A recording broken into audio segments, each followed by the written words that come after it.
ഞങ്ങൾ പദയാത്ര നടത്തുന്നത് മുസ്ലിങ്ങൾക്കെതിരെയല്ല, മറിച്ച് ഹിന്ദുക്കളുടെ സംരക്ഷണവും അവരെ പിന്തുണയ്ക്കുവാനുമാണ്. ബാഗേശ്വർ ധാമിലെ മുഖ്യ പുരോഹിതനായ ആചാര്യ ധീരേന്ദ്ര കൃഷ്ണ ശാസ്ത്രി 10 ദിവസത്തെ പദയാത്ര നടത്താൻ തീരുമാനിച്ചിരിക്കുന്ന വിവരം അദ്ദേഹം കഴിഞ്ഞ ദിവസമാണ് പ്രഖ്യാപനം നടത്തുന്നത്. അതിൻ്റെ ആ ഒരു സന്ദേശത്തിൻ്റെ ഭാഗമായിട്ടാണ് അദ്ദേഹം ഇക്കാര്യങ്ങൾ വ്യക്തമാക്കിയിരിക്കുന്നത്. വെള്ളിയാഴ്ച, അതായത് നാളെ മുതലാണ് പദയാത്ര ആരംഭിക്കുന്നത്. അതായത് നവംബർ 7 മുതൽ 16 വരെ ഡൽഹി, ഹരിയാന, ഉത്തർപ്രദേശ് എന്നിവിടങ്ങളിലൂടെ തന്നെ അദ്ദേഹത്തിൻ്റെ പദയാത്ര നടക്കും. ഹിന്ദുക്കൾക്കിടയിൽ ഐക്യം കൊണ്ടുവരുന്നതിനും ജാതീയത ഇല്ലാതാക്കുന്നതിനും ദേശസ്നേഹത്തിന്റെ സന്ദേശം പ്രചരിപ്പിക്കുന്നതിനുമാണ് ഈ പദയാത്ര നടത്തുന്നത് എന്നതാണ് അദ്ദേഹം ഇപ്പോൾ വ്യക്തമാക്കിയിരിക്കുന്നത്. രാജ്യത്തിന് വേണ്ടത് ജാതീയതയല്ല, ദേശീയതയാണ്. നമ്മുടെ ഹിന്ദു കുട്ടികൾക്കും മറ്റു കുട്ടികൾക്കും അവർ സുരക്ഷിതരായിരിക്കണം. രാജ്യം ഇസ്ലാമിവൽക്കരിക്കരുത് എന്നതാണ് അദ്ദേഹം സന്ദേശത്തിലൂടെ പറയുന്നത്. രാജ്യത്ത് കലാപങ്ങൾ ഉണ്ടാകരുതെന്നും അദ്ദേഹം ഇവിടെ വ്യക്തമായ മുന്നറിയിപ്പും നൽകുന്നു. അതുകൊണ്ട് തന്നെ ഞങ്ങൾ ഈ പദയാത്ര നടത്തുന്നതെന്നാണ് പറഞ്ഞിരിക്കുന്നത്. ഞങ്ങൾ ഹിന്ദുക്കൾക്ക് വേണ്ടി പോരാടുകയാണ്. അവിടെ ജാതികൾ ഉണ്ടാകാം, പക്ഷേ ജാതീയത ഉണ്ടാകരുതെന്നും രാജ്യം എല്ലാവരുടെയുമാണ്, ഹിന്ദുക്കൾക്കുള്ള എല്ലാ പാർട്ടികൾക്കും വേണ്ടിയുള്ളതാണ് എന്ന് ഈ പദയാത്രയെന്നും വ്യക്തമാക്കിയിരിക്കുകയാണ്. അതുകൊണ്ടാണ് ഞാൻ എല്ലാവരെയും ഇതിലേക്ക് ക്ഷണിക്കുന്നത്. രാജ്യത്തെ ജാതി സംഘർഷം അവസാനിപ്പിച്ചാൽ ഹിന്ദുക്കൾ ഒന്നിക്കുമെന്നും അദ്ദേഹം വ്യക്തമാക്കി.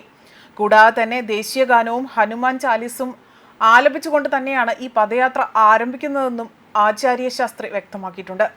ദിവസവും 7 സത്യപ്രതിജ്ഞകൾ നടത്തും.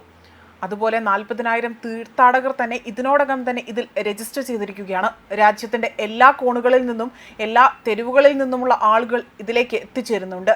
രാജ്യത്ത് 800 ദശലക്ഷം ഹിന്ദുക്കളുണ്ട് എന്നും ഞങ്ങൾ എല്ലാ ഗ്രാമങ്ങളിലും എല്ലാ തെരുവുകളിലും എല്ലാം എത്തി അവർക്ക് എല്ലാവർക്കും വേണ്ടി പോരാടുകയാണ് ചെയ്യുന്നത്. ഞങ്ങളുടെ ഏക ലക്ഷ്യം ഹിന്ദു ഐക്യവും സനാതന ഐക്യവുമാണ്. മുസ്ലിങ്ങൾക്കെതിരെയല്ല, മറിച്ച് ഹിന്ദുക്കളെ പിന്തുണയ്ക്കുക എന്ന ലക്ഷ്യത്തോടു കൂടിയാണ് തങ്ങൾ ഈ ഒരു പദയാത്ര നടത്തുന്നത് എന്നത് വ്യക്തമായി അടിവരയിട്ടാണ് അദ്ദേഹം സൂചിപ്പിച്ചിരിക്കുന്നത്. അതേസമയം ആചാര്യ ധീരേന്ദ്ര കൃഷ്ണ ശാസ്ത്രിയാകട്ടെ ബാഗേശ്വർ ധാം എന്നും അറിയപ്പെടുന്നു. അദ്ദേഹം ഒരു സ്വയം പ്രഖ്യാപിത ആൾ ദൈവമായി തന്നെ പറയപ്പെടുന്നുണ്ട്. മധ്യപ്രദേശിലെ ബാഗേശ്വർ ധാമിൻ്റെ നേതാവ് കൂടിയാണ്. അതേപോലെ തന്നെ മെന്റലിസം ഉപയോഗിച്ച് ആളുകളെ കബളിപ്പിക്കുന്നു എന്ന ആരോപണം അദ്ദേഹത്തിന് എതിരെ ഉയർന്നു വരികയും ചെയ്തിട്ടുണ്ട്. അദ്ദേഹത്തിൻ്റെ അനുയായികളിൽ പലരും അദ്ദേഹത്തെ ഒരു ആത്മീയ നേതാവും ഉപദേഷ്ടാവുമായാണ് കണക്കാക്കുന്നത്. കൂടാതെ തന്നെ സോഷ്യൽ മീഡിയ വഴി അദ്ദേഹം തൻ്റെ ജ്ഞാനം പങ്കുവയ്ക്കുകയും ചെയ്തിട്ടുണ്ട്. 145 കിലോമീറ്റർ, അതായത് ഇനി വരുന്ന പദയാത്രയാകട്ടെ 145 കിലോമീറ്റർ നീളമുള്ളതാണ് എന്നതും വ്യക്തമാക്കിയിട്ടുണ്ട്.